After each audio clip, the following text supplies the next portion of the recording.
Hello everyone.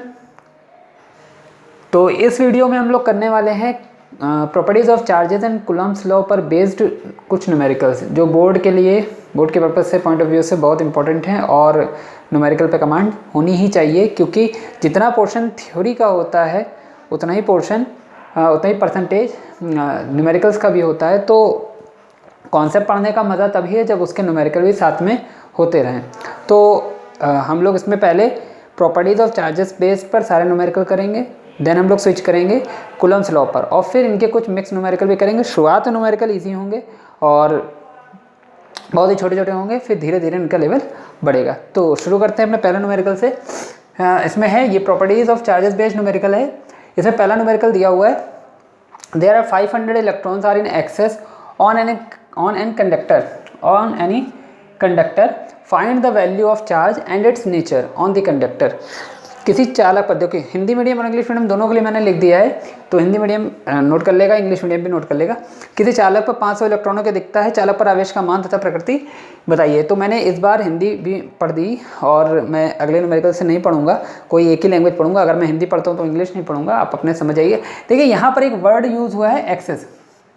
जब मैंने properties of charges आपको पढ़ाई थी तो आप उसमें ये जानिए कि एक्सेस और लैग, दो बातें मैंने बताई थी कि एक्सेस और लैग यानी अधिकता और कमी, ये दो चीज़ों का बहुत ही इफेक्ट होता है कि कब अधिकता होगी तो क्या होता है और कमी होगी तो क्या होगा। जैसे फॉर एग्जांपल अगर कोई बॉडी है, उस बॉडी पर इलेक्ट्रॉन आने लगे तो उस बॉडी पर नेगेटिव चार्ज आने लगेगा, यानी कि वो बॉडी इलेक्ट्रॉन एक निगेटिवली चार्ज पार्टिकल है, तो उस बॉडी में इलेक्ट्रॉन आने की वजह से उस पर नेगेटिव चार्ज बढ़ेगा। तो इसमें होगा इलेक्ट्रॉनों की अधिकता, यानी कि अगर कभी भी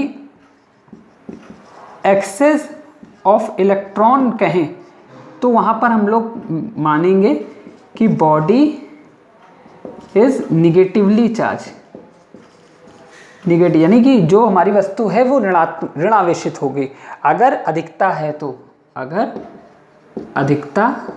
तो, और अगर यहीं से इलेक्ट्रॉन निकलने लगे तो धीरे धीरे ये बॉडी कैसी हो जाएगी, क्योंकि इलेक्ट्रॉन निकल रहे हैं, बुराइयां निकल रही तो उसके अंदर अच्छाइयाँ आ रही हैं, यानी पॉजिटिव हो रहा है। तो यहाँ पर कमी अगर होगी, लैक होगा, लैकनेस ऑफ इलेक्ट्रॉन होगी, तो यहाँ पर पॉजिटिवली चार्ज होगी बॉडी इज पॉजिटिवली। इतनी बात आपको समझ में आ गई। तो यहाँ पर 500 इलेक्ट्रॉन आर इन एक्सेस, यानी कि कंडक्टर के पास आ रहे हैं, तो जाहिर सी बात है कि वो कैसी होगी, वो हमारी नेचर उसका निगेटिव होगा। तो पहला आंसर तो हमको डायरेक्ट मिल गया। अब बात आते 500 इलेक्ट्रॉन आ रहे तो उस पर अमाउंट ऑफ चार्ज यानी वैल्यू ऑफ चार्ज या अमाउंट ऑफ चार्ज कितना होगा। तो ये प्रॉपर्टीज ऑफ चार्ज का है, तो ये कौन सी प्रॉपर्टी, क्वांटाइजेशन ऑफ चार्ज की प्रॉपर्टी हो गई। तो पहले हम गिवन लिख लेते हैं कि हमें क्या क्या गिवन है। तो n हमको दिया है, नंबर ऑफ इलेक्ट्रॉन 500 इलेक्ट्रॉन्स, ठीक है। और एक इलेक्ट्रॉन पर चार्ज कितना होता है वो हमें पता है, 1.6 इंटू 10⁻⁻19 कूलम। अब आप लोग कहोगे माइनस का 1.6 होता है, आप ले सकते हो क्योंकि ऑलरेडी मैंने इलेक्ट्रॉन लिख दिया है। अगर ये मैं इलेक्ट्रॉन लिख रहा हूँ तो ये इलेक्ट्रॉन का ही चार्ज है, ठीक है। तो चार्ज ऑन बॉडी कितना हो जाएगा, charge on body Q equal to N E, plus minus N E होता है ना, आ रहे हैं तो माइनस का एनी, ओके। तो मैं अभी चार्ज लेकर मतलब साइन लेकर नहीं कर रहा हूँ, मैं ऐसे कर रहा हूँ। n की वैल्यू हो गई 500 और e की वैल्यू हो गई 1.6 इंटू 10⁻⁻19 कूलम। चलिए इसे जल्दी से सॉल्व कर लीजिए और बताइए कितना आ रहा। पॉइंट हटाएंगे, जीरो बढ़ाएंगे, एक जीरो से एक जीरो कैंसिल, 16×5 = 80, यानी कि 65 × 80 और ये एक जीरो और 10⁻⁻19 कूलम। चलिए इसे और थोड़ा सॉल्व कर लें। 8 2 0 से एक, ये दोनों ये माइनस के कैंसिल हो जाएंगे, तो 8 इंटू 10⁻⁻17। क्या सही है, समझ में आया नहीं आया? बहुत छोटा सा हलवा था हमारे कल भाई। n है 500, e है 1.6 उड़ाया, नीचे एक 10 आया, एक जीरो से एक जीरो कैंसिल, 16×5 = 80, 1 0 ये हुआ, 2 0 से 19 cancel, 17। Since electrons are in excess, hence nature of body कैसा होगा, निगेटिवली।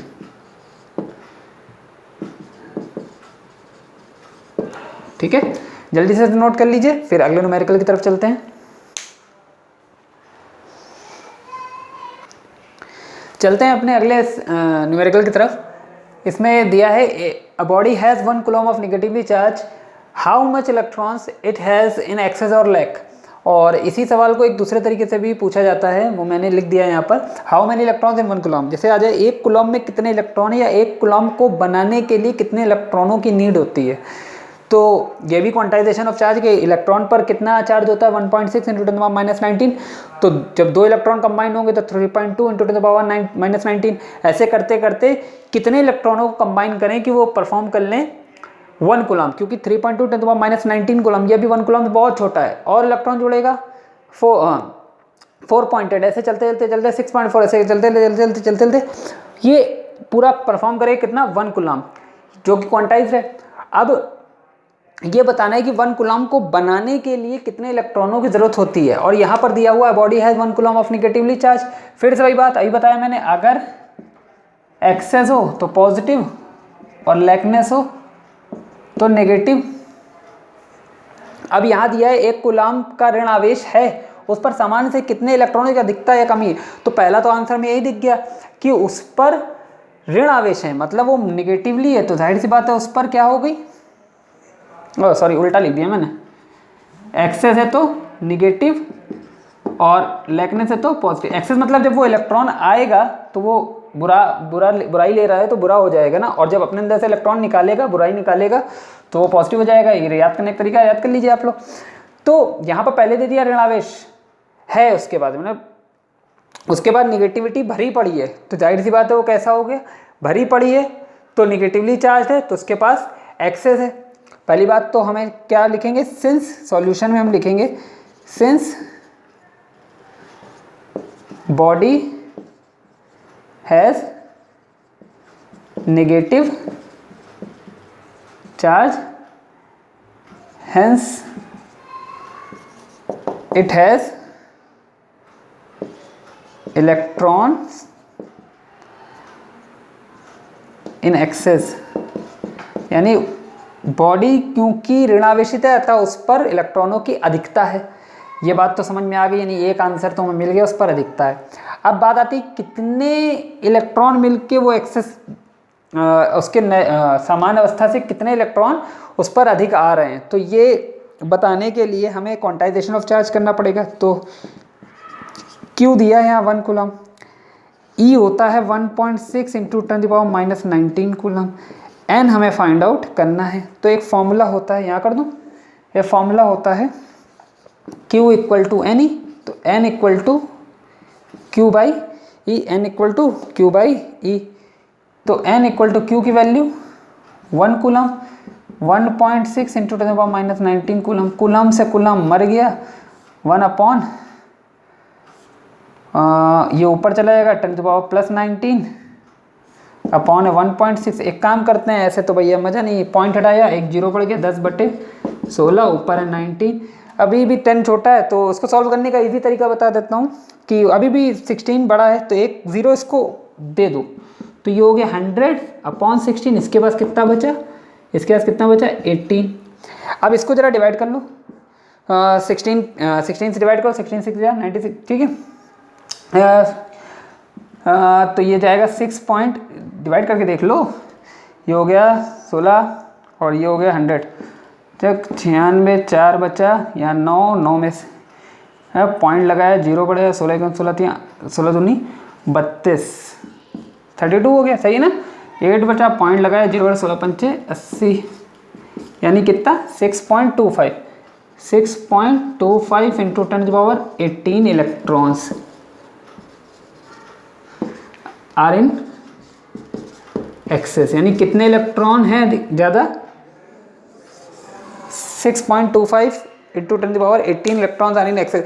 अभी आप लोग सोच रहे होंगे क्या हलवा जैसे सवाल करा रहे हैं सर, ये तो 10th में ही पढ़ा है।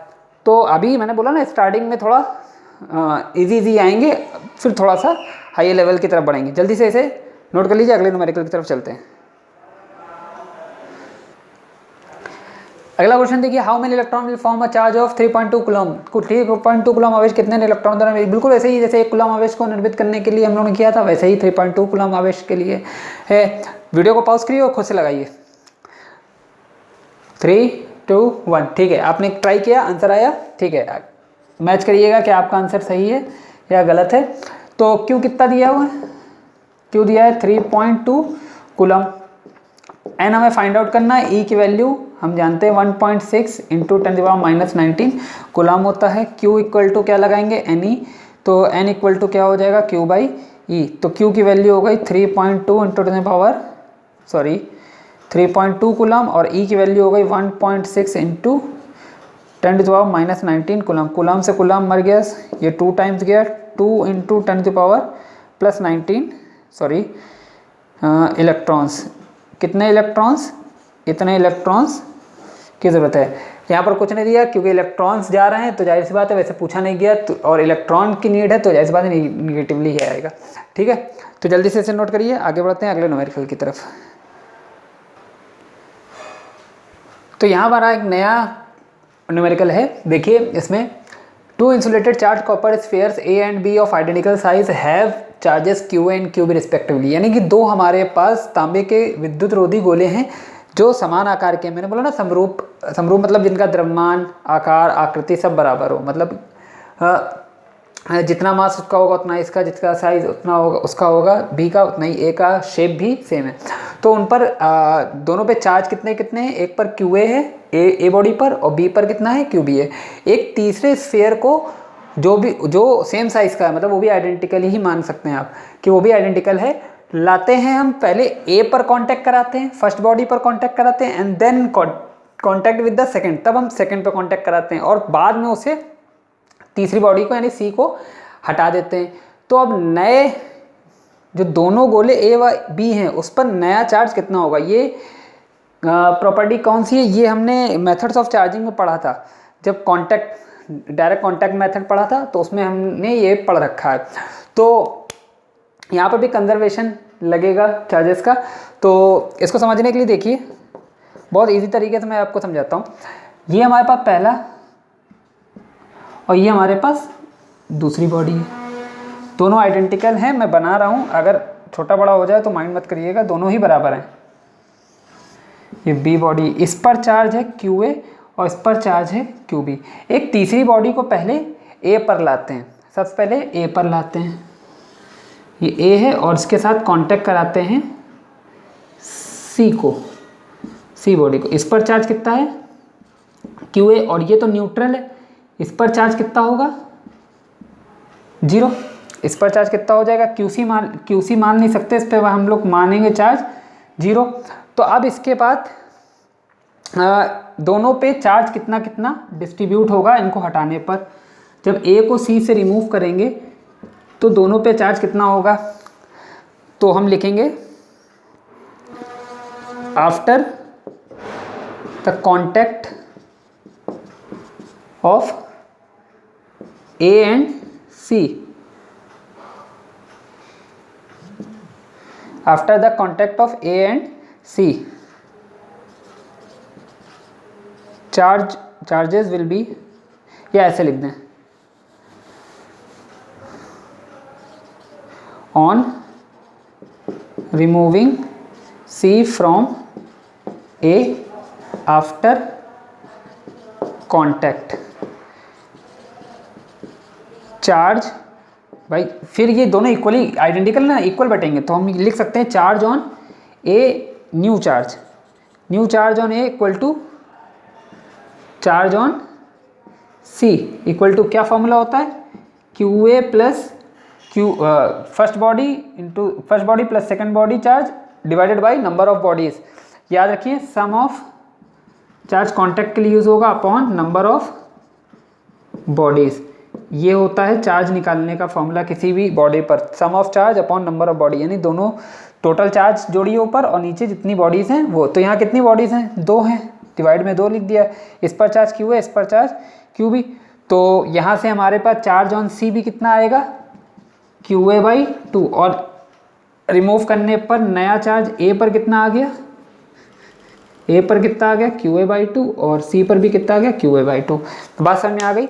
तो ए पर नया चार्ज कितना हुआ, यही हमें पूछा गया था, न्यू चार्ज ऑन ए, ये हो गया QA/2, हमारा एक आंसर आ गया। अब देखिए इसके बाद कहा गया यही सी बॉडी को ए पर हो गया, then in contact with the second, जब एक को कांटेक्ट कराने के बाद हटाया तो फिर उसको ले गए हम लोग बी के पास कांटेक्ट कराने। अब पहले तो सी के पास 0 था तो एक पास जाके QA/2 के, अब बी के पास जाएगा तब QB/2 थोड़ी ना डिस्ट्रीब्यूट होगा, क्योंकि सी के पास अब की 0 नहीं है।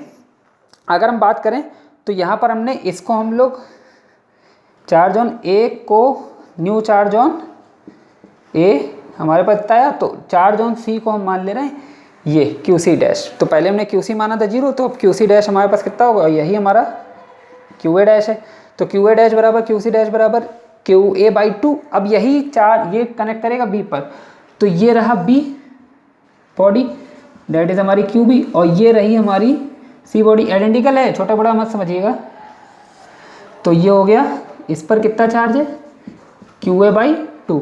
अब जब ये रिमूव करेंगे तो इन पर कितना कितना चार्ज आएगा, ये बी बॉडी ये सी बॉडी। चलिए देखते हैं, हटाने एक मिनट यहीं लिख दूँ, फ्रेम में आ रहा है, लिख रहा है, देख लेता हूँ। हाँ बिल्कुल आ रहा है। तो हम लिखेंगे on removing C from P after contact, तो क्या होगा, न्यू चार्ज ऑन बी बराबर न्यू चार्ज ऑन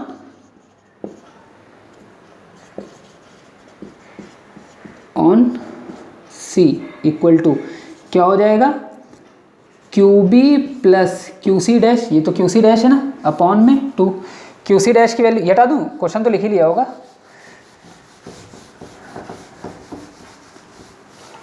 देखिए तो कितना हो गया, QB प्लस QC' की वैल्यू कितनी है, QC' की वैल्यू है QA/2, तो ये हो गया QA/2 डिवाइड में 2। तो इसको थोड़ा सॉल्व कर लें, एलसीएम लेंगे तो 2QB plus QA divide by 4। तो न्यू चार्ज ऑन, यही हमारा क्या है QB' है, और यही हमारा QC" कह सकते हो, नया चार्ज ऑन सी है। तो new charge on B, new charge on sphere B that is QB' बराबर 2QB plus QA divide by 2, ये हमारा उस पर चार्ज आ गया। जल्दी से इसे नोट कर ली, समझ में आया नहीं। देखिए हुआ क्या, अभी ए पर है QA, बी पर है QB, इन दोनों को आपस में नहीं करना, इन दोनों को कराते तो हटाते, ए और बी को आपस में करा के हटाते तो QA प्लस QB/2 आता, जितनी बॉडीज उनका total charge upon number of bodies.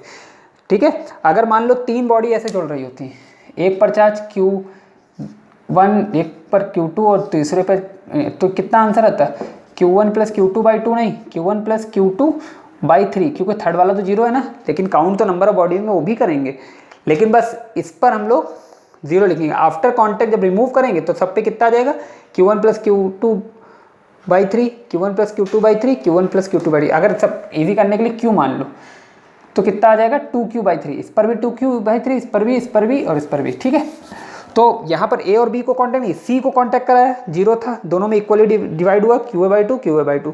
फिर इस सी को इस बी से कॉन्टैक्ट कराया, तो इस पर QA/2, इस पर QB था, तो दोनों में कितना होगा, दोनों का sum divide by 2, QB plus QA/2 divide by 2, QB plus QA/2 divided by 2, तो कितना हो गया 2QB प्लस QA/4। ठीक है, एलसीएम लिया और कुछ नहीं किया है। ठीक है, जल्दी से देख लीजिए, इसको स्क्रीनशॉट ले लीजिए।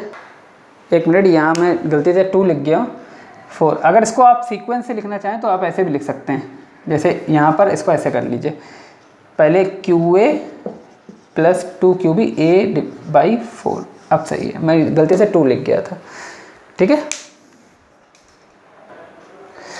तो यहाँ हमारा एक नया क्वेश्चन, नई प्रॉब्लम है हमारे पास। How a charge Q is divided into 2 parts such that When these two parts are kept at some separation apart, the electrostatic force repulsion between them is maximum. Find charge on each part. Both parts are point charge. एक आवेश Q को दो भागों में किस प्रकार विभाजित करें कि उन्हें निश्चित दूरी पर रखने पर उनके बीच अधिकतम विद्युत बल प्रतिकर्षण लगे। तो इसको मैं सारांश से समझा दूं कि इसमें कहा यह गया है कि एक चार्ज हमारे पास Q है। अब ऐसा नहीं बताया गया कि ये Q पॉइंट चार्ज है या नहीं है, होगा ही पॉइंट चार्ज। Q को तोड़ा गया। अब जब Q को तोड़ा गया तो उसके दो पार्ट हो गए और दोनों ही पार्ट इन्होंने बोले हैं कि पॉइंट चार्ज हैं। वो दो पॉइंट चार्ज हो गए, उनको कुछ डिस्टेंस पे रखा गया तो उनके बीच इंटरेक्शन फोर्स लगेगा। बिल्कुल कूलम्ब्स लॉ में पढ़ा है हम लोगों ने। तो जब फोर्स लगेगा और वो रिपल्शन होगा ही होगा, क्योंकि एक ही चार्ज से तो मतलब टूटा हुआ है, तो दोनों ही का नेचर सेम होगा और सेम नेचर है, मतलब कि वो रिपल्शन करेंगे। तो ये चीज़ देने की ज़रूरत नहीं थी, वो तुम्हें पता है, ठीक है। तो जब वो टूटा तो उनको सम सेपरेशन पे रखा। अब बात आती है टूटेगा तो कैसा टूटेगा। अब ये तो नहीं बताया गया कि बड़े चार्ज को तोड़ा है तो कैसे तोड़ा, इक्वल तोड़ा होगा कि 1/3 इधर है 2/3 इधर है या 1/4 इधर है या 3/4 इधर है, ऐसा कुछ भी नहीं कहा गया। बस हमसे वही पूछा गया कि इसको किस तरीके से तोड़ा जाए कि उनके बीच में लगने वाला फोर्स मैक्सिमम हो जाए, कि उसके बीच में जो इंट्रैक्शन फोर्स लगे वो मैक्सिमम हो जाए। तो ऐसा करते हैं, पहले इस चार्ज को तोड़ते हैं और इसको दो पार्ट्स में डिवाइड करते हैं। और हमें तो मालूम नहीं है कि किस पार्ट में डिवाइड करना है, तो हम ऐसा मानते हैं कि चार्ज को तोड़ते समय एक पार्ट कुछ और मान लेते हैं, तो उसमें से कुछ बचेगा, क्योंकि कंजर्वेशन ऑफ चार्ज में हमने पढ़ा है एडिटिव नेचर, तो यहाँ एडिटिव नेचर भी यूज़ होगा। देखिए, let first part of charge, पहले पार्ट को हम मान ले रहे हैं Q, first part of charge भी small q, then second part of charge क्या हो जाएगा, सोच के बताइए। अरे भाई 10 रुपए हैं, 10 में से 3 रुपए निकाल लिए तो कितना बचा, 10 - 3 7। Second part of charge total कितना था Q, Q में से स्मॉल q निकल गया तो Q - Q बचा। जैसे मान लीजिए ये रहा Q, तो इधर ये वाला कितना बच गया, Q - Q। अब इनको कितनी सेपरेशन पे रखें, दोनों ही पॉइंट चार्ज, इनको कितने सेपरेशन पे रखें कि इनके बीच का फोर्स मैक्सिमम, सॉरी कैसे तोड़ें कि इनके बीच का फोर्स मैक्सिमम हो जाए, उनका सेपरेशन कुछ सेपरेशन पे रखने पर। तो लेट द सेपरेशन मतलब दूरी दोनों की, माना दोनों के बीच की दूरी between them be small R, जो कि हम मानते हैं दोनों के बीच की दूरी को हमने मान लिया स्मॉल आर। अब दोनों के बीच में जो रिपल्शन फोर्स लग रहा होगा उसको मैक्सिमम करना है। तो पहले तो रिपल्शन फोर्स होगा कितना, तो इलेक्ट्रोस्टैटिक फोर्स निकाल लीजिए दोनों के बीच में।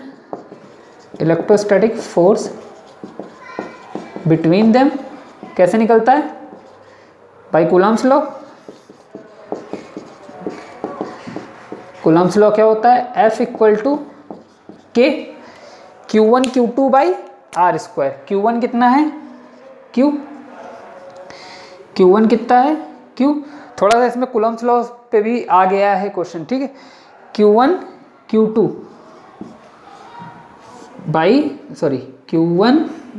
गलती हो गई, Q1 Q2 / R², ठीक है। अब इसमें थोड़ा सा प्रॉपर्टीज ऑफ चार्ज भी इस्तेमाल हुई और कूलम्ब्स लॉ भी आ गया। अब यहाँ से कूलम्ब्स लॉ भी स्टार्ट कर दिया है अभी, हालांकि प्योर कूलम्ब्स लॉ हम इसके बाद पढ़ेंगे न्यूमेरिकल्स में। Q1 Q2 / R²। अब देखिए यहाँ पर थोड़ा सा कॉन्सेप्ट, यहाँ कह रहा है कि फोर्स को हमें क्या करना है, मैक्सिमम, मतलब इस चीज़ को हमें क्या करना है, मैक्सिमम। अगर ये चीज़ मैक्सिमम है तो इधर की चीज़ भी मैक्सिमम होगी। K कांस्टेंट है, वो मैक्सिमम नहीं होगा। R सेपरेशन है, वही मैक्सिमम नहीं होगी। बची क्या, Q - Q, इस टर्म को हमें मैक्सिमम करना है।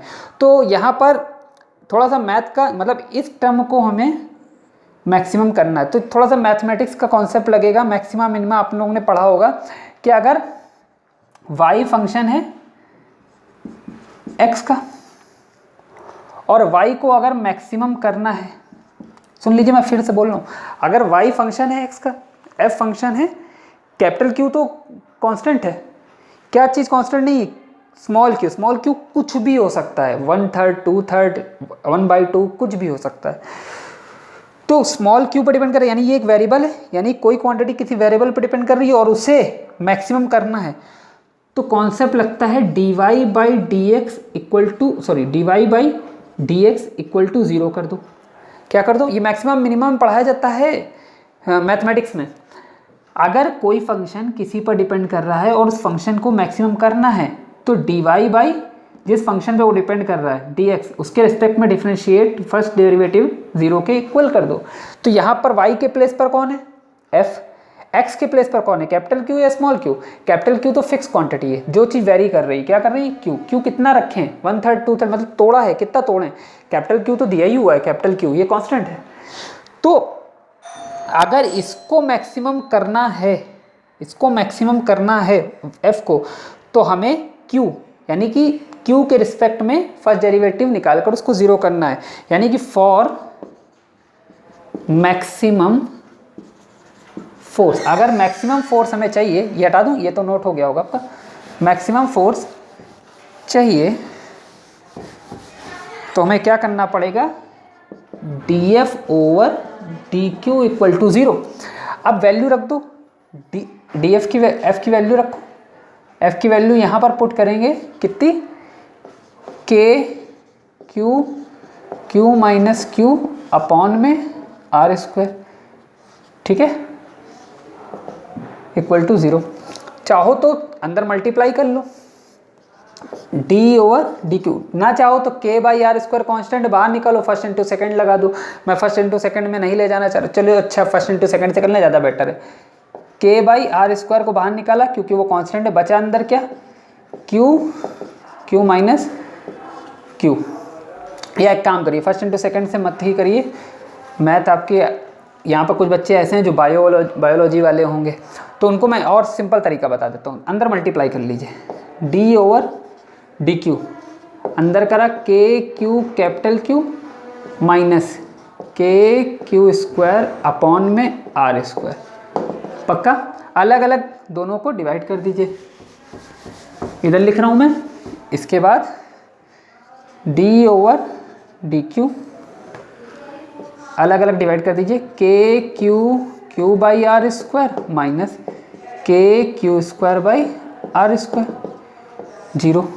ओके, अब पहले को डिफरेंशिएट करिए तो क्या क्या कांस्टेंट है? kq/r² कांस्टेंट बाहर निकल आया, k कैपिटल Q/r²। q का डिफरेंशिएशन q के रिस्पेक्ट में, यानी d/dq का q माइनस, फिर k/r² कांस्टेंट बाहर निकाल दिया, d/dq q²।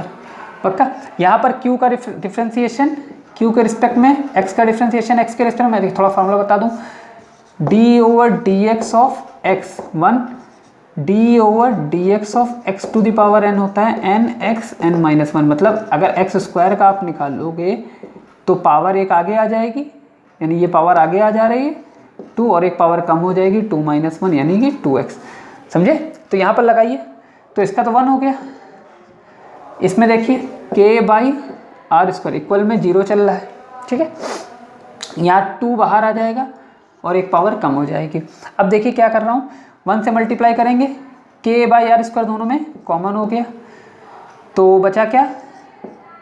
q minus 2q बराबर 0। k/r² उधर, k/r² 0 हो नहीं सकता भाई, इन दोनों में कौन 0 होगा? k/r² कांस्टेंट है, वो 0 हो नहीं सकता। तो क्या 0 होगा? k माइनस 2q बराबर 0। तो 2q बराबर कैपिटल Q। हाँ, तो एक काम करता हूँ, आपने ये लिख लिया, ये लिख लिया होगा तो हटा देता हूँ, ठीक है। तो Q बराबर, ये डायग्राम मैं नीचे बना देता हूँ आपको समझ में आने के लिए। ये Q था, R डिस्टेंस पे Q माइनस Q, तो Q बराबर कैपिटल Q/2। अगर Q बराबर, यानी कि हैंस फर्स्ट पार्ट कितना आ गया? फर्स्ट पार्ट कितना हो गया? Q माना था तो वो हो गया Q/2। सेकेंड पार्ट हमने माना है Q माइनस Q, तो Q minus Q minus Q/2 कितना हो गया, Q/2। यानी कि इसका आंसर क्या होगा, हम कैसे डिवाइड करें दोनों को,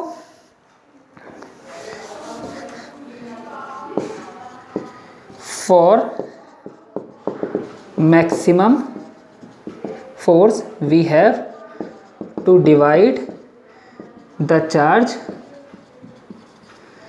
इक्वली, यानी कि अधिकतम बल के लिए हमें आवेश को बराबर यानी कि समान रूप से विभाजित करना होगा। समझ में आया कि नहीं आया भाई? थोड़ा सा टफ था, पहला पार्ट क्यों माना तो दूसरा पार्ट Q माइनस Q हो गया, R डिस्टेंस पे रखा, ये लेट कर लिया हमने, और दोनों के बीच में फोर्स कितना लगेगा, K Q1 Q2/r²। अगर ये चीज़ मैक्सिमम चाहिए, अभी बताया, अगर y फंक्शन है x का, y is the function of x, और हमें y की मैक्सिमम वैल्यू चाहिए, तो कुछ नहीं करना, dy/dx इक्वल टू 0। यहाँ y कौन है, f है, और x कौन है जो वेरी कर रहा है, क्या वेरी कर रहा है, small Q capital Q, k और r तो फिक्स हैं, स्मॉल क्यू, तो ये फंक्शन ऑफ स्मॉल क्यू हो गया, मतलब फंक्शन ऑफ x, मतलब यहाँ कुछ इस तरीके से f equal to function of small Q. बात समझ रहे हैं ना, ये पूरा फंक्शन ऑफ स्मॉल क्यू है, देखिए।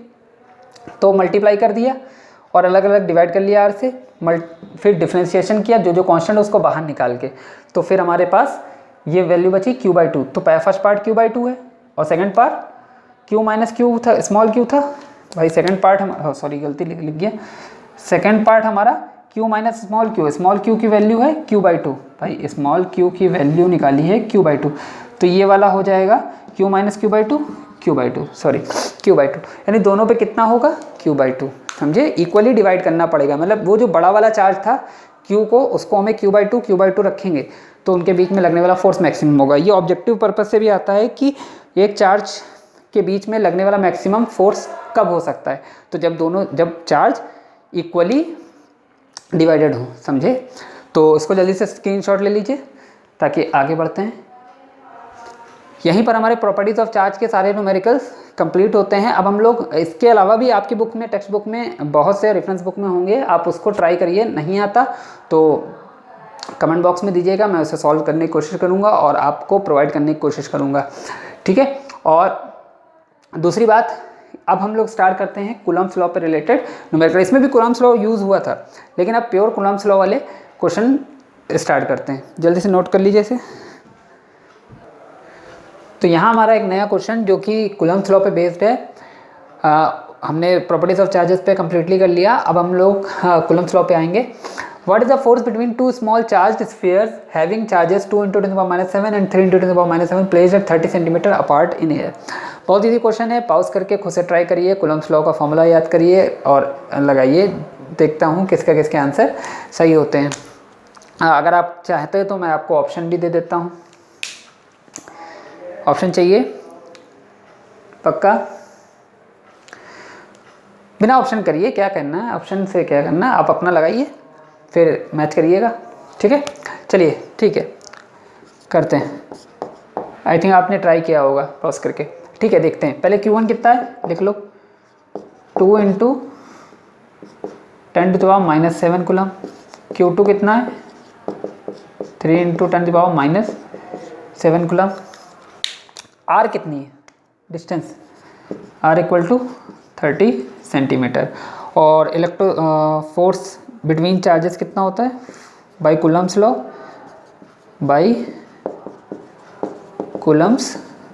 लॉ, फोर्स बिटवीन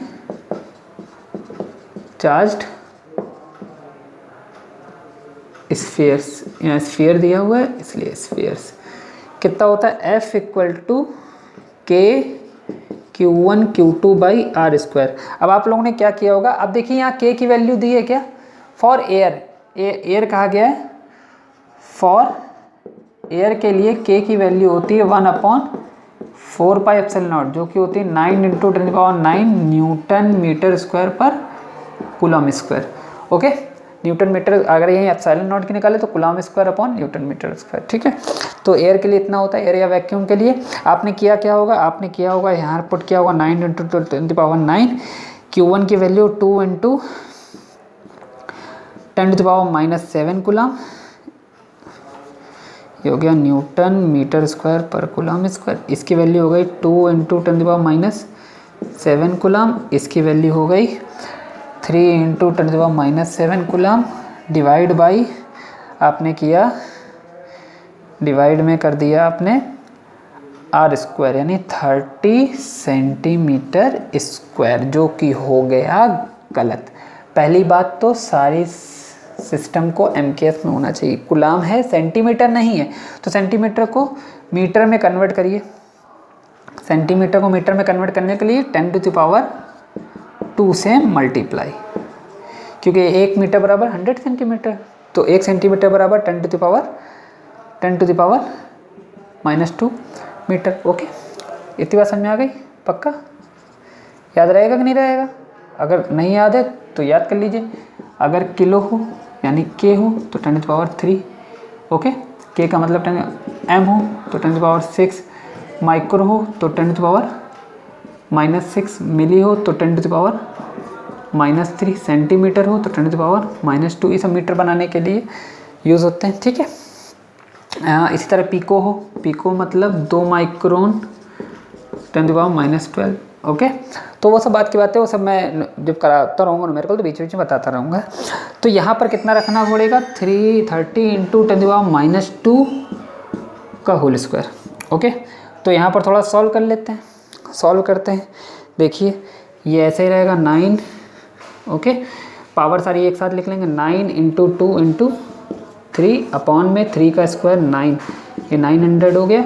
पावर सारी एक साथ लिखते हैं, 10⁻9, ये हो गया 10⁻⁻7।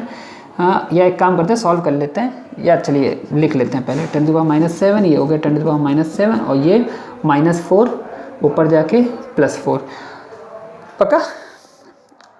और यूनिट क्या होगी? कूलम स्क्वायर से ये 2 कूलम स्क्वायर कैंसिल, और ये मीटर स्क्वायर से ये मीटर स्क्वायर कैंसिल, यानी न्यूटन में आएगी, क्योंकि 4 से तो न्यूटन में आएगी। अब देखिए इसको सॉल्व करते हैं। 9 से ये 9 कैंसिल, 3 2 जा 6, 2 ज़ीरोज़ हैं। अब एक काम करते हैं, ये 2 ज़ीरोज़ से वाले 2 ज़ीरो कैंसिल हो जाएंगे, तो ये हुआ 7 7 14 और 2 16 में से 9 गया। नहीं समझ में आया? चलिए फिर से 7 7 माइनस का 14, 9 और 4 13, ये हुआ 13। ठीक है, तो माइनस का 1 बचा है यहाँ पर। बात समझ में आ रही नहीं आ रही भाई? ये हुआ 7 और 7, -7 और -7 हो गया -14, और ये हो गया 9 और 4 13। तो ऊपर कितना बच गया? 10⁻⁻1, और नीचे कितना है? 00 अभी भी है। तो ये 00 जब ऊपर जाएगा, ये 00 जब ऊपर जाएगा तो 10⁻2 है, तो ऊपर जाके ये +2 है, ऊपर जाके -2 में -1 तो -3 न्यूटन। नहीं समझ में आया? नहीं समझ में आया भाई? यहाँ एक स्टेप बढ़ा दूँ, 6 इंटू 10, ये जो ऊपर जाएगा तो 10⁻2 -1 हो गया -3। तो आंसर इसका है 6 इंटू 10⁻3 न्यूटन। क्या यही आया था आपका? ओके, जल्दी से देख लीजिए भाई। F = K Q1 Q2 by R square. K की वैल्यू एयर के लिए लिखिए, Q1 Q2 और R की वैल्यू डाली, और ये सॉल्व कर दिया। जल्दी से देख लीजिए इसको। देखिए यहाँ एक नया question, if the distance between 2 equal point charges is double and their individual charges also doubled, then what would happen to the force between in them. यदि 2 समान बिंदु आवेशों के मध्य की दूरी को 2 गुना कर दिया जाए और प्रत्येक आवेश को भी 2 गुना कर दिया जाए तो उनके मध्य लगने वाला बल। ये मैंने पढ़ाया था आपको कूलम्स लॉ में, जब बताया था कि अगर 2 चार्जेस के बीच की डिस्टेंस को हम कम करते हैं तो उनके बीच फोर्स बढ़ता है, और अगर फोर्स चार्जेस के मैग्नीट्यूड को बढ़ाते हैं, प्रोडक्ट को बढ़ाते हैं, तो फोर्स बढ़ता है। अगर डिस्टेंस हाफ करते हैं तो फोर्स स्क्वायर टाइम्स है, क्योंकि इन्वर्स स्क्वायर लॉ को होल्ड कर रहा है, तो हाफ कर रहे हैं तो हाफ का स्क्वायर 1/4, तो फोर्स 4 टाइम हो जाता है। तो यहाँ पर हम लोग कितना बढ़ा रहे हैं? हम लोग डिस्टेंस को बढ़ा रहे हैं डबल, तो डिस्टेंस डबल कर रहे हैं, इसका मतलब डबल का स्क्वायर 4, यानी फोर्स 4 टाइम कम हो जाएगा। लेकिन साथ ही साथ हम लोग चार्जेस को भी बढ़ा रहे हैं, तो अब इस सिचुएशन में हम नहीं कह सकते कि फोर्स 4 टाइम होगा या हाफ 4 टाइम्स कम होगा।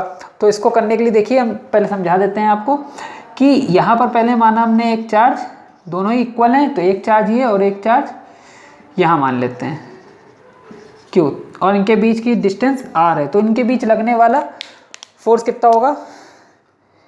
Initial force between charges at initial condition बोल देते हैं, force between charges at initially force between charges ज़्यादा बेटर लगेगा। इनिशियली फोर्स बिटवीन चार्जेस कितना हो जाएगा, F इक्वल टू 1 अपॉन या K Q1 Q2 by R square. Okay पक्का। तो ये हो गया हमारा K Q square by R square, बिल्कुल सही।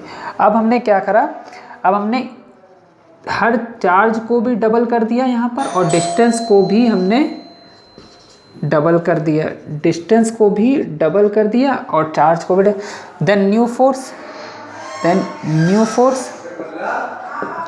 फोर्स कितना हो जाएगा, फाइनली हमारा न्यू फोर्स कितना होगा, न्यू फोर्स हम उसे F डैश मान ले रहे हैं, तो K Q1 2Q है, Q2 2Q है, अपॉन में R 2R का होल स्क्वायर। इसको ज़रा सॉल्व करते हैं, K 4Q स्क्वायर अपॉन में 4R स्क्वायर, 4 से 4 cancel, K Q square by R square. ध्यान से देखिए तो ये उतना ही आ गया जितना पहले फोर्स था। देखिए इसको 1 मान लो, यहाँ लिख दो by equation 1। Hence force will be remain same, यानी कि जितनी रेट से हमने डिस्टेंस को कम किया उतने रेट से अगर चार्जेस को बढ़ाया दोनों, तो हमें फोर्स पर कोई भी इफेक्ट नहीं पड़ेगा। तो force will be remain same यानी कि बल समान होगा। तो इतनी बात समझ में आ गई कि प्रारंभिक में बल कितना है, अंतिम में बल कितना निकाला और दोनों ही हमारे बराबर आ गए। जल्दी से नोट कर लीजिए इसे। अब यहाँ हमारे पास एक नया numerical, two charges of equal magnitude exert a force of 2 Newton on each other, then on decreasing the distance between them is 0.5 meter, the force between them becomes 80 Newton। देखिए दो चार्जेस हैं, दोनों एक दूसरे पर कितना फोर्स लगा रहे हैं, 2 न्यूटन का। Two charges of equal magnitude और दोनों का मैग्नीट्यूड क्या है, सेम है, दोनों चार्जेस सेम है और दोनों एक दूसरे पर फोर्स कितना लगा रहे हैं, 2 न्यूटन का। अब जब उनके बीच कुछ सेपरेशन था तो फोर्स लगा रहे थे 2 न्यूटन। अब अगर हमने उनके बीच के सेपरेशन को 0.5 मीटर कम कर दिया तो फोर्स बढ़ जानी चाहिए, बिल्कुल। तो फोर्स बढ़ गई ना, फोर्स हो गई 18 न्यूटन। तो फोर्स डिस्टेंस कम करने फोर्स बढ़ता है, तो डिस्टेंस कम की तो फोर्स बढ़ा, तो फोर्स बढ़ने पर कितना हो गया, 18 न्यूटन हो गया। तो अब हमें दो बातें निकालनी है। What was the initial distance between charges, दोनों के बीच पहले क्या डिस्टेंस थी, जिसको कम किया तो वो 18 न्यूटन हो गई फोर्सेस, और दोनों पर कितना चार्ज होगा। तो डिस्टेंस घटाने बढ़ाने से चार्ज पे इफेक्ट थोड़ी ना पड़ता, चार्ज तो अपने फिक्स होंगे, तो चार्ज कितना था, तो हमें ये दो पार्ट निकालना। चलिए स्टार्ट करते हैं। पहला पार्ट हमारा, तो पार्ट ए करने सॉल्यूशन ए करने जा रहे हैं, ठीक है। देखिए पहली बात तो हमें मानना पड़ेगा कि दोनों पर इक्वल मैग्नीट्यूड है, तो हमें कुछ यहाँ पर चार्ज मानना पड़ेगा। Late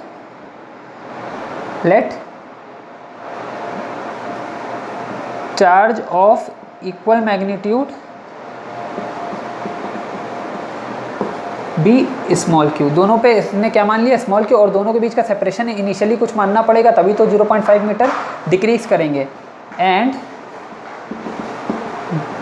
distance between them be small R, माना समान परिमाण के आवेश स्मॉल क्यू हैं तथा उनके बीच की दूरी स्मॉल आर है। Then according to Coulomb's law,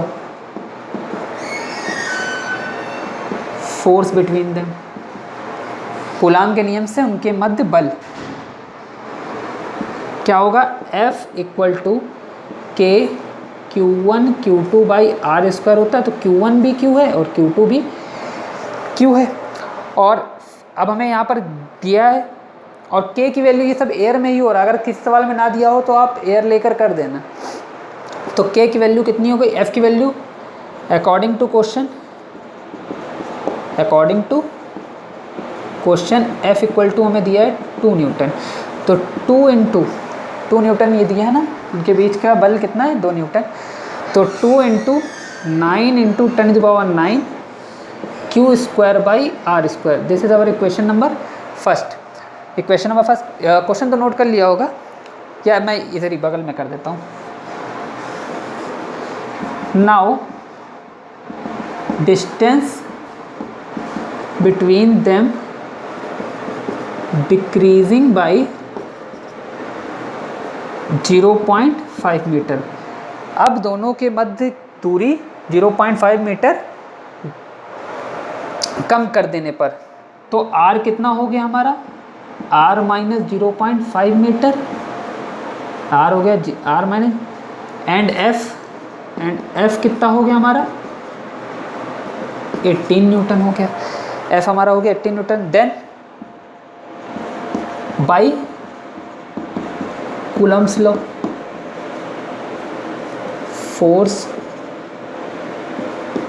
between them कितना हो जाएगा 18 इंटू, भाई फोर्स कितना है 18 है, यहीं ये इसी में रख दीजिए, 18 इंटू के की वैल्यू 9 इंटू 10⁹, चार्ज तो उतने रहेंगे क्यू स्क्वायर, सेपरेशन हो गया r माइनस 0.5 का होल स्क्वायर। बात समझिए ना, f की value 18 Newton, k 9 into 10⁹, Q square हो गया, ये q है 9 नहीं है, और r की वैल्यू डिक्रीज कर गई ना, r की वैल्यू कितनी लेनी है, r माइनस 0.5 मीटर, तो 0.5 मीटर, ये हमारी हो गई इक्वेशन नंबर 2। अब दो वेरिएबल हमारे पास, एक r है और एक q है, और दो इक्वेशन हमारे पास, अब इन्हें किसी तरह सॉल्व करना है। तो एक काम करते हैं, ये 9 इंटू 10⁹ से 9 इंटू 10⁹ हट जाएगा, अगर हम इसको डिवाइड कर दें क्यू स्क्वायर से क्यू स्क्वायर हट जाएगा, तो हमारा एक वेरिएबल खत्म हो जाएगा और एक वेरिएबल हमारा बचेगा, जो कि हमें चाहिए क्या, r। अगर हमें पहले क्वेश्चन में पहले पार्ट में r चाहिए, इनिशियल डिस्टेंस चाहिए, यानी इनिशियल डिस्टेंस तो हमारी r है ना, तो हमें इस q को हटाना पड़ेगा, और q कैसे हटेगा, डिवाइड होकर। तो ये क्वेश्चन नोट हो गया होगा आपका, हटा दें, पहले पार्ट में इनिशियल डिस्टेंस चाहिए, दूसरे पार्ट में 4 चाहिए, तो इनिशियल डिस्टेंस वाला भी कर रहे हैं, तो याद रखिए इनिशियल डिस्टेंस चाहिए, ठीक है। देखिए दोनों के बीच में कितना इनिशियल चार्ज होगा, फाइनल चार्ज दोनों बराबर ही होंगे, तो चार्ज बाद में हम निकालेंगे मैग्नीट्यूड, तो divide, now divide equation 2 by 1, तो बड़ा ये है 18 है, तो कितना हो गया 18/2 इक्वल टू, उधर है 9 इंटू 10⁹, एक minute, 9 into 10⁹ Q square upon r minus 0.5 का होल स्क्वायर, इधर है 18/2 और इधर है 9 इंटू 10⁹।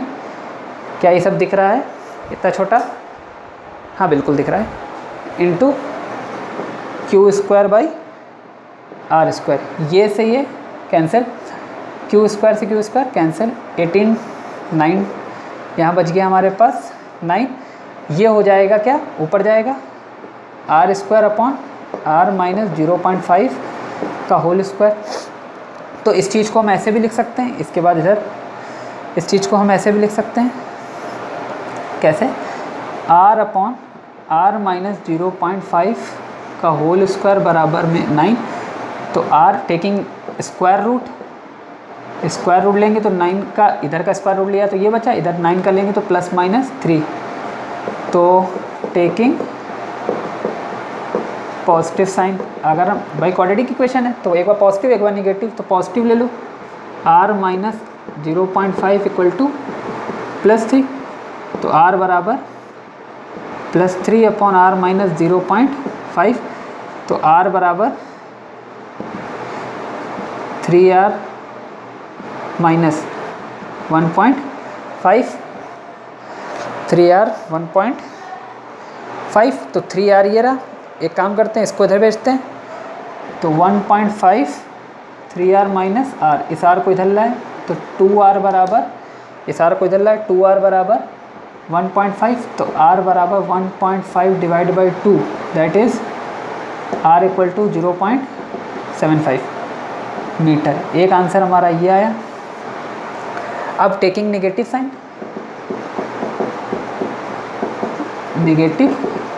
साइन, तो डायरेक्ट r माइनस 0.5 बराबर -3r, तो डायरेक्ट मल्टीप्लाई कर रहा हूँ, -3r प्लस का 1.5, तो 1.5, अब देखिए यहाँ पर ये इधर आके 4r 1.5, r बराबर 1.5 डिवाइडेड बाई 4, 0.75 का हाफ, यानी कितना हो गया, ये हो गया 0.375, सही ना, 0.375, अरे कर लीजिए ना, 0.75 का भी हाफ करना है, तो कितना हो गया, 2 3 जा 6, 1 इधर गया, हाँ ठीक है, 75 सही तो है, 0.375 मीटर। अब हमारे पास दो आंसर हैं, अब कौन सा सही है कौन सा गलत है, दोनों तो सही हो नहीं सकते, वो मे भी दोनों सही हैं। देखिए दोनों के बीच में इनिशियल डिस्टेंस कितनी थी, हमारे में हम कहेंगे कि 0.75 करेक्ट है, 0.375 करेक्ट नहीं, बोलिए क्यों।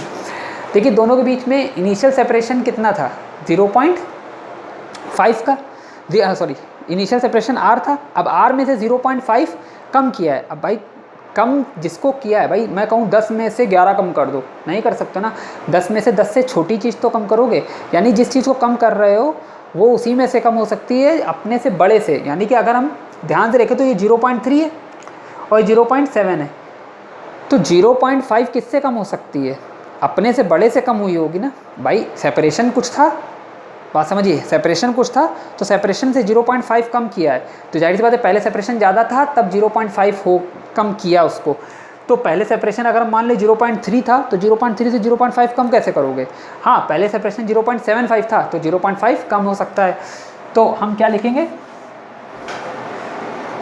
Since separation decreases by 0.5 meter, hence r equal to 0.75 meter will be correct initial separation। समझ में आई बात को कि 0.5 सेपरेशन डिक्रीज कितना हो रहा है, 0.5, तो r equal to 0.75 will be correct, मतलब वो सही सेपरेशन होगा। तो आप एक काम करिए, फिर समझा देता हूँ, पहले कितना फोर्स कूलम्ब्स लॉ से ये लगा 2 न्यूटन था तो इतना रखा, फिर जब r हो गई r माइनस 0.5 तो f हो गया 18, तो कूलम्ब्स लॉ से ये आया। अब हमें क्यू स्क्वायर या r को एक पहले r निकालना तो क्यू स्क्वायर हटाना, तो इससे इसको डिवाइड किया तुम्हारे पास ये मिला, जब इसको इससे स्क्वायर रूट लिया तो +-3 एक बार पॉजिटिव साइन लिया तो ये आया, नेगेटिव साइन लिया तो ये आया, तो इनमें से सही कौन होगा, तो 0.5 कम कर रहे हैं, इसका मतलब पहले सेपरेशन ज़्यादा था, तो पहले सेपरेशन का 0.3 होगा तो 0.5 कम हो नहीं सकता, तो ये वाला गलत है और ये वाला सही होगा, इसलिए हमारा सेपरेशन का आंसर ये सही है। जल्दी से आप इसे स्नैप ले लीजिए, तो सेकंड पार्ट की तरफ चलते हैं। अगर यहाँ पर आंसर आपको बहुत ज़्यादा क्लियर नहीं हो रहा तो आप ये भी लिख सकते हो, since separation decreases by 0.5 centimetre 5 metre, hence R will be R क्या है, इनिशियल, R क्या माना है, initial separation, distance between initial distance, initial मान सकते हैं, इनिशियल डिस्टेंस बिटवीन देम भी R, initial distance will be greater than 0.5 metre, 0.5 metre से ग्रेटर, क्योंकि 0.5 मीटर कम कर रहे हो तो 0.5 मीटर से ज़्यादा ही होनी चाहिए, that is R equal to 0.75 metre will be correct initial distance between charges, यानी कि R बराबर 0.7, चूँकि दूरी 0.5 मीटर कम हो रही है अतः R का मान 0.5 मीटर से ज़्यादा होगा, अतः R बराबर 0.75 इफ सही प्रारंभिक आवेशों के बीच की दूरी होगी, आवेशों के बीच की दूरी प्रारंभिक आवेशों के बीच की दूरी होगी। जल्दी से नोट कर लीजिए। चलिए सेकंड पार्ट की तरफ चलते हैं। सेकंड पार्ट में हमसे पूछा गया था कि इक्वल मैग्नीट्यूड के जो चार्ज हैं Q वो कितना होगा। अरे कोई दिक्कत नहीं, आपने एक इक्वेशन ये बनाई है और एक इक्वेशन 9 × 10⁻, एक इक्वेशन ये चल रही थी, एक इक्वेशन आपकी ये चल रही थी 2 × इक्वेशन फर्स्ट देखिए जरा, 2 × 9 × 10⁻9 Q² किसी में भी R का मान रख दीजिए सही वाला, इसमें रख दीजिए चाहे इसमें, तो किस में रखना ज़्यादा बेटर है, इसमें रखना ज़्यादा आसान है, तो इसमें रखते by equation part B, putting R equal to 0.75 metre in equation first, तो क्या हो जाएगा, फर्स्ट इक्वेशन पहले लिख ले रहे हैं हम लोग, 2 × 9 × 2 equal to 9 × 10⁻9 Q² are square. तो 2 equal to 9 into 10⁹ Q square upon R की वैल्यू 0.75 का होल स्क्वायर। तो क्यू स्क्वायर की वैल्यू यहाँ से निकल के आई, क्यू स्क्वायर की वैल्यू हो गई 0.75 का होल स्क्वायर अपॉन में ये इधर जाएगा और इसके साथ है यहाँ पर 2। देखिए ये चीज़ इधर गई 2 के साथ और ये चीज़ हो गई उसके नीचे 9 इंटू 10⁹। अब जब आप इसे सॉल्व करोगे तो सॉल्व करके आप देखिए तो इसका आंसर आएगा 1.25 इंटू 10⁻10 कूलॉम स्क्वायर, क्योंकि कूलॉम है, कूलॉम स्क्वायर छोड़िए अभी यूनिट बाद में लिख देंगे। इतनी बात समझ में आ गई। अब जब क्यू हम निकालेंगे तो हमें अंडर रूट लेना पड़ेगा 1.25 इंटू 10⁻10 का, तो 10 का हो जाएगा -5 और अंडर रूट से प्लस माइनस की वैल्यू आती है तो ये हो जाएगा 1.118। आप इसे करके देखिएगा, क्योंकि वीडियो ज़्यादा लंबी ना हो जाए इसलिए मैं कर नहीं रहा हूँ। ये रूट निकालिएगा, ये हो गया कूलॉम। अब इसको एक तरीके से और भी आप लिख सकते हो, अब इसको एक तरीके से आप और भी लिख सकते हो। देखिए 1.118 ये भी आंसर सही है भाई, 10 का रूट हो गया 5 ना, ये भी आंसर सही है। लेकिन इसको और ऐसे भी लिख सकते हैं, प्लस माइनस 1 पॉइंट शिफ्ट कर दीजिए ना और ये बन जाएगा 10⁻6 कूलॉम। अभी बताया था 10⁻6 को माइक्रो लिख सकते हैं। तो ये हो गया माइक्रो कूलॉम, यानी Q equal two plus minus 11.18 micro Coulomb. This is the answer of this question. जल्दी से कर लीजिए। इसके बाद एक थोड़ा सा हायर ऑर्डर थिंकिंग स्किल का क्वेश्चन लेते हैं और बहुत इंपॉर्टेंट क्वेश्चन वो भी है, ज़्यादातर जेई वगैरह में आया हुआ क्वेश्चन है। और करिए फिर आगे बढ़ते हैं। देखिए थोड़ा बढ़िया सा सवाल, लेकिन कॉन्सेप्चुअल सवाल है, बस आसान है, बहुत आसान क्वेश्चन है, लेकिन बस थोड़ा सा कॉन्सेप्ट इसमें यूज़ होगा। थोड़ा 12th की बातें यूज़ होंगी, थोड़ी 11th की बातें यूज़ होंगी। देखिए प्रॉब्लम बोल रहा है हमको, a particle of mass m, एक पार्टिकल है जिसका मास m है, वो कैरी किए हुए हैं -q1 चार्ज और वो घूम रहा है किसी दूसरे चार्ज जिसका चार्ज है +q2 और एक सर्कुलर पाथ पर जिसकी रेडियस है r। Show that period of revolution, यानी कि उस -q1 का पीरियड ऑफ रेवोल्यूशन जो टाइम ऑफ रेवोल्यूशन है अबाउट q2 वो इतना है। यानी कि एक कण है जिसका द्रव्यमान m है, उसमें -q1 चार्ज है और वो एक +q1 चार्ज के चारों ओर घूम रहा है। अब हमें दर्शाना है कि इसकी रेडियस अगर r है, इस पथ की रेडियस अगर r है तो उसका आवर्तकाल यानी एक चक्कर पूरा करने में लगा समय इतना होगा। तो चलो करते हैं, बिल्कुल अपने से ट्राई करिए, पॉज करके ट्राई करिए। Very good. देखिए यहाँ पर एक चार्ज है +q, पहले देखिए कौन किसके अबाउट घूम रहा है, -q1 अबाउट +q2 घूम रहा है, यानी +q2 सेंटर पर होगा, -q1 उसके चारों ओर घूम रहा है, यानी +q2 सेंटर है और कितनी रेडियस पे घूम रहा है, r रेडियस पर। गंदा बन गया, देखिए मैं बना देता हूँ।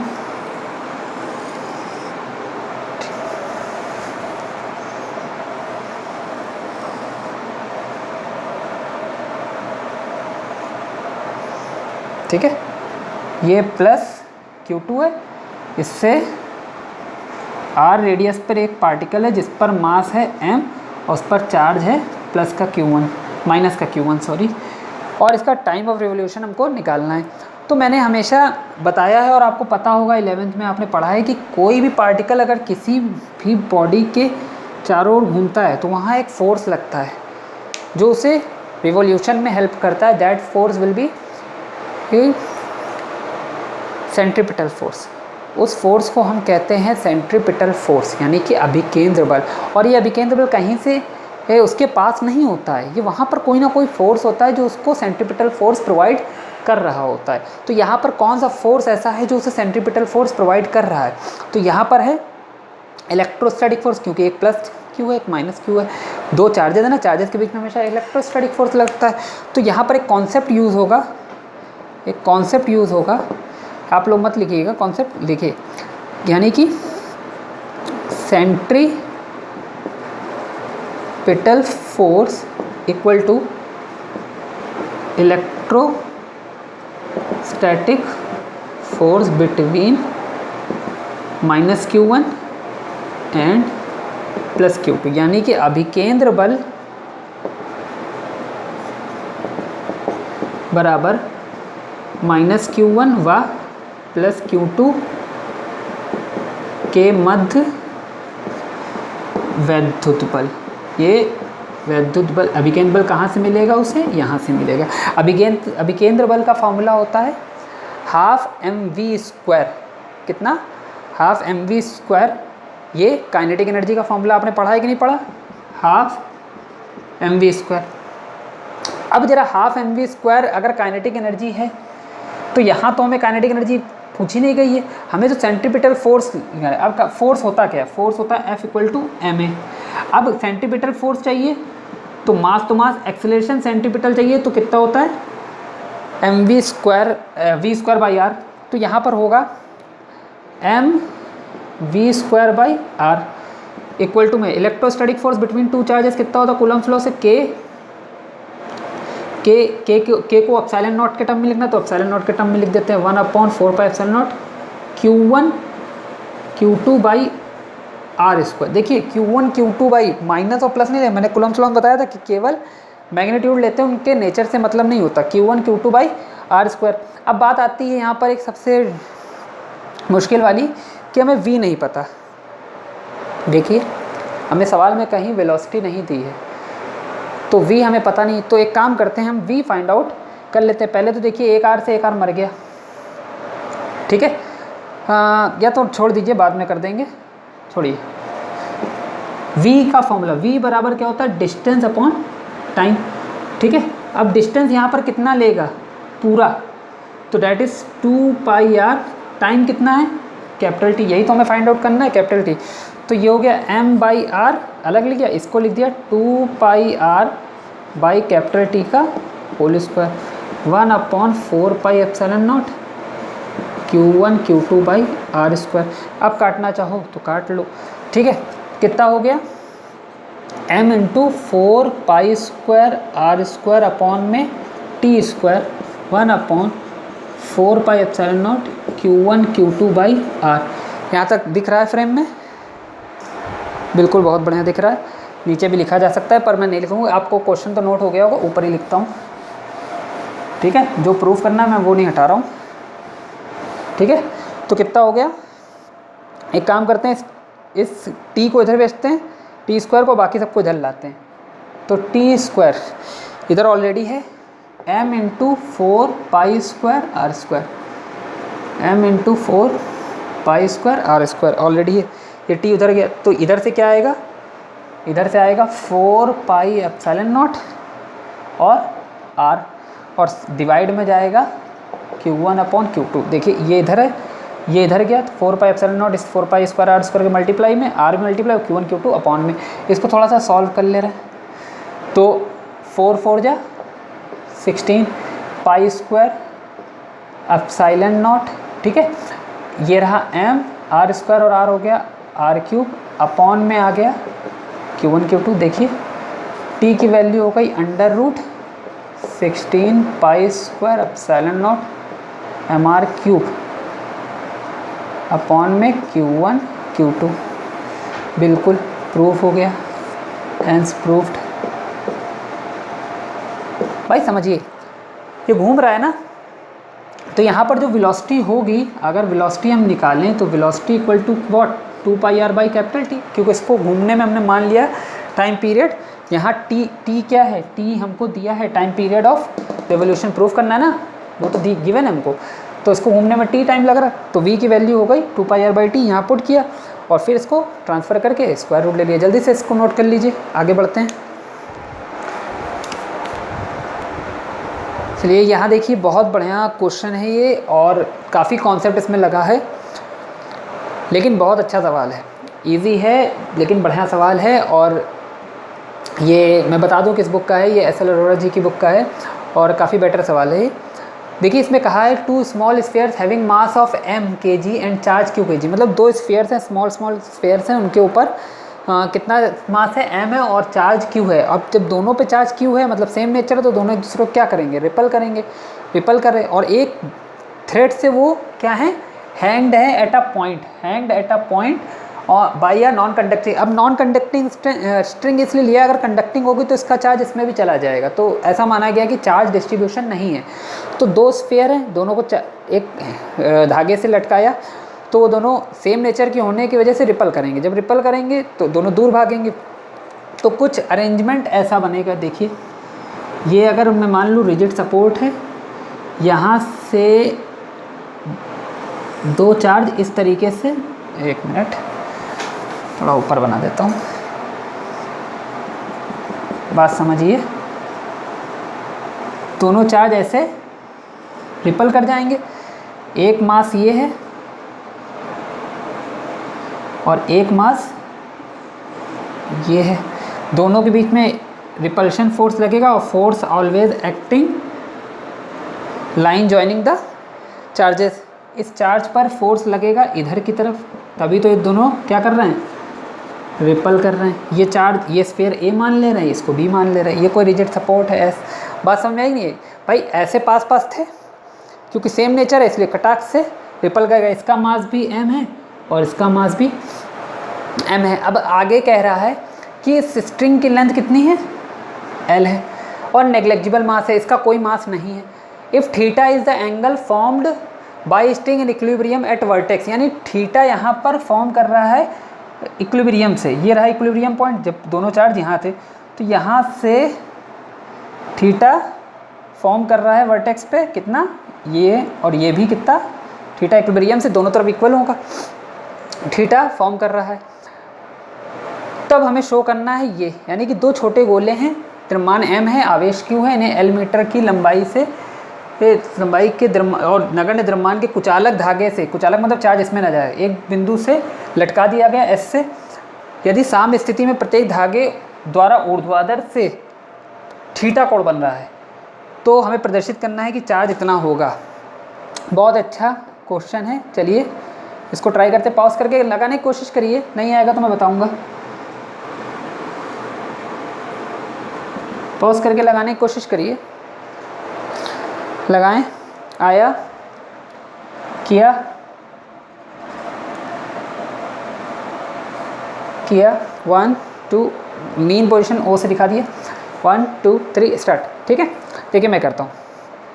पहली बात तो देखिए कि इस चार्ज वाले मास पर कितने फोर्सेस काम कर रहे हैं, यानी फोर्स ऑन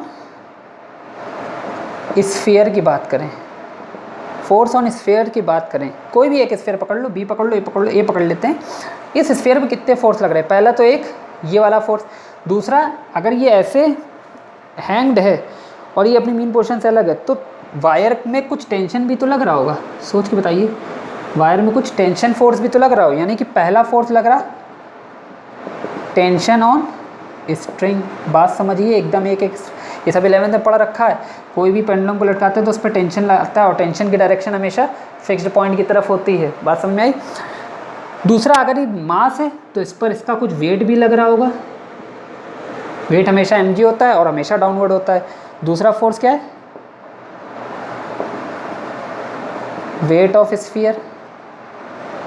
और तीसरा, इन दोनों के कारण जो इलेक्ट्रोस्टैटिक फोर्स लग रहा, electrostatic repulsion force.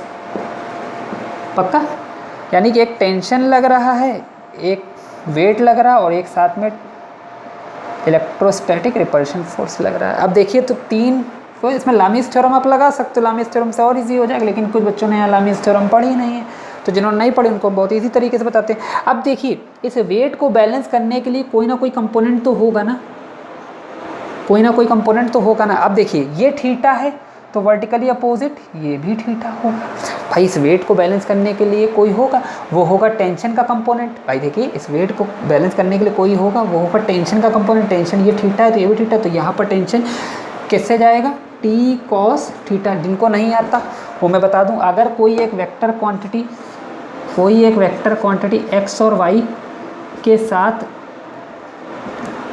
2 dimensional motion में पढ़ाया था, वेक्टर में पढ़ा होगा, जिस डायरेक्शन के साथ वो थीटा बनाती है तो वहाँ उसका कॉस थीटा, और उस कॉस थीटा से 90 डिग्री पर वेक्टर की तरफ साइन थीटा, उस कॉस थीटा से 90 डिग्री इधर भी हो सकता है, इधर वेक्टर की तरफ साइन थीटा।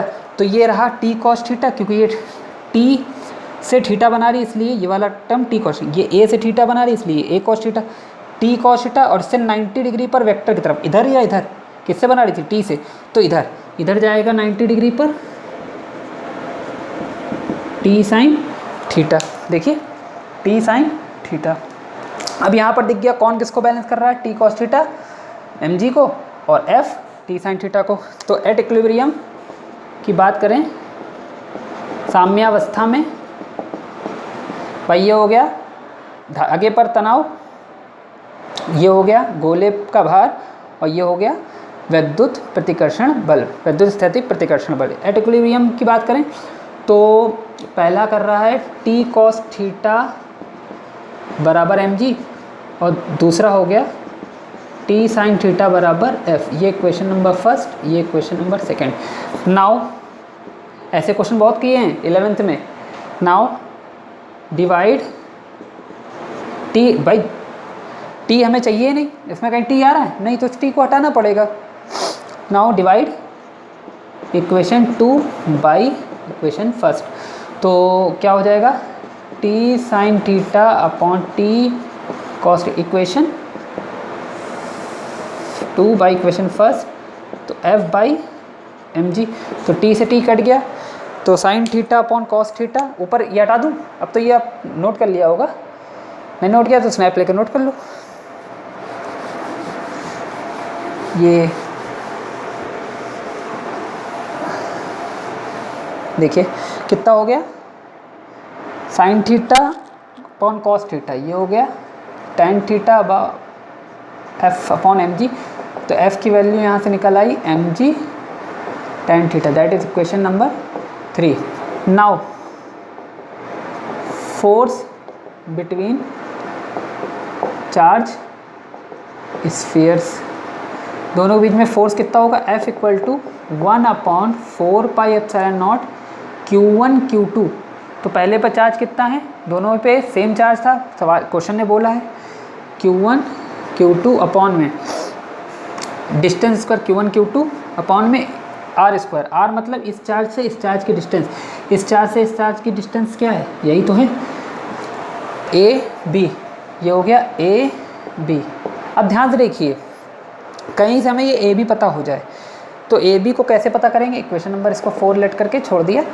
अब देखिए ए बी कैसे पता करेंगे, ए बी पता करने के लिए हम क्या करेंगे, ए बी पता करने के लिए सबसे पहली बात होगी हमारी, अब यहाँ पर देखिए एक कॉन्सेप्ट और लगेगा, क्या लगेगा कि इस ए और बी के बीच की डिस्टेंस निकालनी है। तो जरा ध्यान से देखिए, इस ट्रायंगल को और इस ट्रायंगल को, बहुत से तरीके हैं, आप दोनों तरीके यूज़ कर सकते हैं, ये ट्रायंगल और ये ट्रायंगल, देखिए ये और ये सेम है बिल्कुल, ये थीटा है तो ये भी थीटा है, दोनों इक्वल, दोनों हम सिमिलर ट्रायंगल कर रहे हैं, ये ट्रायंगल ये एल इक्वल, ये थीटा और ये थीटा इक्वल, एस क्वेश्चन ने हमें ऐसा ही दिया था। तो बचा क्या, ये वाला हो गया हमारे पास कॉमन, तो बच गया ये वाला ओ ए और ओ बी। तो हमारे इस सिचुएशन में नाउ हम लिख सकते हैं, नाउ ओ ए बराबर ओ बी, कैसे triangle S A O is similar to triangle S B O, कह सकते हैं S A O is similar to triangle S B O. कैसे, कौन कौन सी कॉन्ग्रुएंसी लग गई, देखिए ध्यान से देखिए, ये हो गया side side side side angle, है ना, तो लगा सकते हैं। Then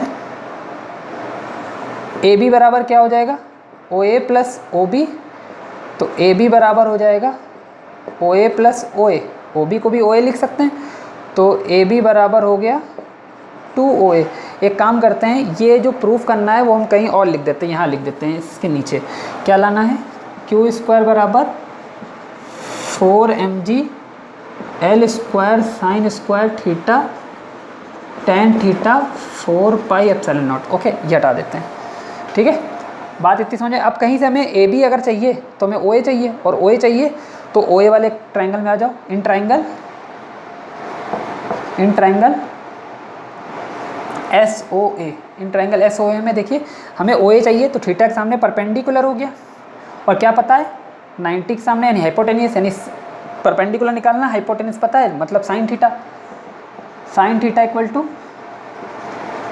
perpendicular upon hypotenuse. Perpendicular कितना हो गया OA, हाइपोटेनियस कितना हो गया ऐसे, तो साइन थीटा बराबर OA की वैल्यू हो गई जो कि फाइंड आउट करनी है, ऐसे की वैल्यू हो गई L, तो OA बराबर हो गया L sine theta.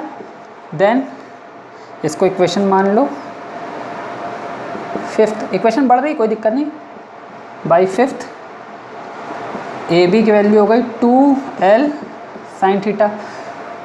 Putting the value of AB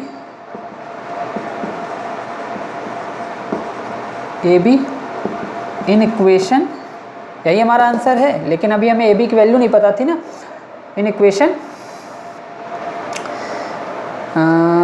equation fourth, तो यहाँ पर हो गया कितना, F equal to 1/4πε0 Q square upon में AB की वैल्यू हो गई 2L साइन थीटा का होल स्क्वायर। ये इक्वेशन नंबर हमारी हो गई, कौन सी इक्वेशन आ गई, फिफ्थ सिक्स।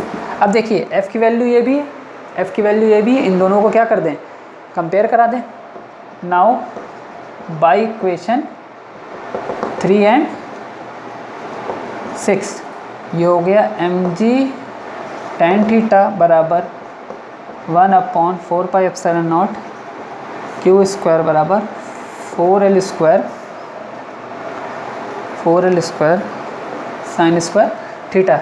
ठीक है, अब देखिए इसको बस अरेंज करना है। Q स्क्वायर को सब्जेक्ट बनाइए, Q स्क्वायर सब्जेक्ट हो गया, mg tan थीटा इधर ही है, तो ये 4 इसके साथ जाएगा, तो 4mg, और साथ ही साथ L square sine square theta भी जाएगा, L square sine square theta, 4mg L square sine square theta, बचा क्या है यहाँ पर tan थीटा, ये बचा 1/4πε0, ये भी इधर जाएगा। यही हमें प्रूफ करना था। एक बार फिर से देख लीजिए इसको, ये थीटा है तो वर्टिकली अपोजिट से ये थीटा, अगर ये वेट को बैलेंस करने के लिए कोई फोर्स होगा वो टेंशन का कंपोनेंट होगा, तो थीटा के साथ जिस साइड से थीटा लगा होता है उसका कॉस थीटा, और उससे 90 डिग्री पर वेक्टर की तरफ साइन थीटा, तो ये इसको बैलेंस करेगा, ये इसको बैलेंस करेगा। अगर बैलेंस करेगा तो डिवाइड करने पर F/mg की वैल्यू tan थीटा मिलेगी, तो F की value mg tan theta. F इन दोनों के बीच में एग्जैक्ट F है कितना वो हम निकालेंगे कूलम्स लॉ से। कूलम्स लॉ से अगर हमने निकाला तो यहाँ पर कूलम्स लॉ लगाने पर Q/AB स्क्वायर है। AB स्क्वायर के लिए दोनों हमारे सिमिलर हैं, ये L है, ये L है, ये कॉमन है, ये थीटा इक्वल, तो ये दोनों भी बराबर, OA और OB भी हमारे बराबर, ये रहा OA और OB भी बराबर होगा, तो OA OB बराबर है। और AB कहाँ से कहाँ तक है, AB की वैल्यू है OA प्लस OB, और OB बराबर है OA के, पुट कर दिया तो AB की वैल्यू 2OA। अगर हमें AB चाहिए तो हमें OA चाहिए, OA किस ट्रायंगल में, इस ट्रायंगल में SOA, तो यहाँ पर हमें OA चाहिए perpendicular. T sine theta OA की वैल्यू नहीं, ये तो फोर्स लग रहा है, इस टेंशन का कंपोनेंट है, इस OA की वैल्यू कितनी होगी परपेंडिकुलर, ये हो गया हाइपोटेनियस पता है L, परपेंडिकुलर अपॉन हाइपोटेनियस होता है साइन, OA अपॉन ऐसे, OA अपॉन L, ऐसे की वैल्यू है L। ठीक है, ये टेंशन ये पूरी लेंथ हमें कितनी दी थी L दोनों तरफ। ठीक है, तो L साइन थीटा OA की वैल्यू यहाँ पुट करी, तो 2L साइन थीटा, अब इस वैल्यू को ले जाके फोर्थ में रख दिया, तो हमारे पास ये आ गया। अब यहाँ से देखिए ये भी F की वैल्यू है, ये भी F की वैल्यू, ये हमने फोर्स बैलेंसिंग करके निकाली, और ये हमने बाई इलेक्ट्रोस्टैटिक फोर्स निकाली। तो यहाँ से इस वैल्यू को हमें क्या करना है, इक्वेट करा देना है, दोनों को इक्वेट कराया तो mg tan थीटा इधर है, इधर से जाएगा 4L square sine square theta इसके पास, तो 4mg L square sine square theta tan theta आ गया, और 4πε0 इधर जो बचा उधर जाएगा, इधर बचेगा Q स्क्वायर। तो यही हमको प्रूफ करना था। तो हालांकि थोड़ा सा टिपिकल था लेकिन ईजी था, प्रैक्टिस करते रहिए आएगा। और ऐसे ही बहुत से क्वेश्चन आपके को रेफरेंस की बुक में होंगे, उसमें उसको लगाइए और प्रैक्टिस करते रहिए। जितनी प्रैक्टिस आप न्यूमेरिकल करेंगे कॉन्सेप्ट उतने क्लियर होंगे और उतना ही अच्छा आपको समझ में आएगा। और अभी कूलम्स लॉ के ख़त्म नहीं हुए न्यूमेरिकल, बहुत हैं, आप अपनी बुक से लगाते रहिए। इसके बाद हम लोग स्टार्ट करेंगे कंपैरिजन करेंगे हम लोग ग्रेविटेशनल फोर्स का एंड इलेक्ट्रोस्टैटिक फोर्स का, और उसके कुछ न्यूमेरिकल देख लेंगे।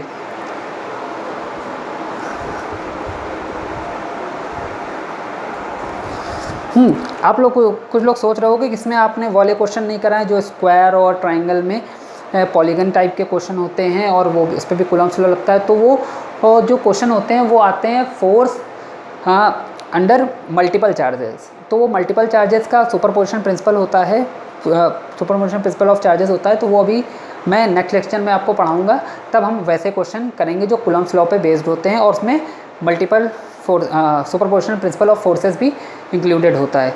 तो वो हम नेक्स्ट लेक्चर में जब हम पढ़ेंगे सुपरपोजिशन प्रिंसिपल, तब हम वैसे क्वेश्चन पॉलीगन वाले करेंगे। तो अभी फ़िलहाल आप इस पर प्रैक्टिस करते रहिए और इसे लगाते रहिए। एक बार इन सारे न्यूमेरिकल को जो आज की क्लास में हुआ है उसे खुद से प्रैक्टिस जरूर करिएगा। Okay, good bye.